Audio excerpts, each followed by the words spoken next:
Okey, Assalamualaikum warahmatullahi wabarakatuh. Salam hari Ahad Hari Ahad 10 hari bulan 11 2025. Okey, untuk geng kita besok 10 hari bulan 11 2025. Jadi macam biasa, setiap kali game kita akan ada penambahan ikan lah, penambahan ikan baru. Hari ni kita buat ikan, lepas ikan sebanyak 600 kilo 600 kilo.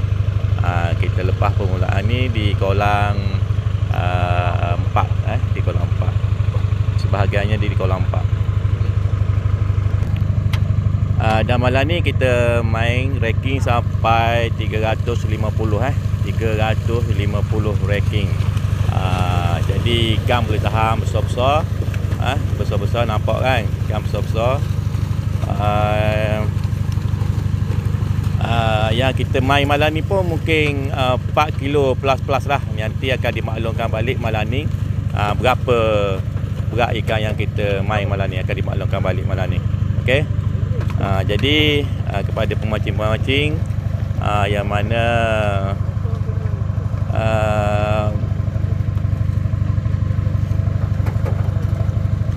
harap itulah kata besok game macam biasa, pukul 9.30 malam kita akan mula game. Harap petang tu mungkin kita dah ada sahabat-sahabat kita yang akan mari tanda lah tempat-tempat mana mereka berminat untuk memancing. Okey. Sekali lagi saya ulang, game kita besok hari Isnin 10 hari bulan 11 2025. Game akan start pada pukul 9.30 malam.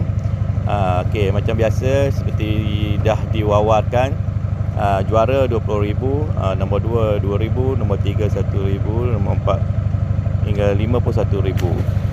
Kita main sampai ranking 350 ranking, 350 ranking.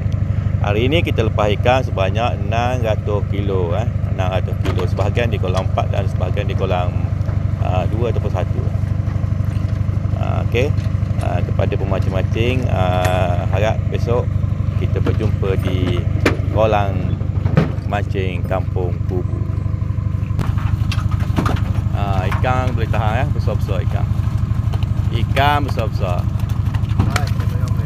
Oh, macam ikan. Aktif belaka lagi. Okey.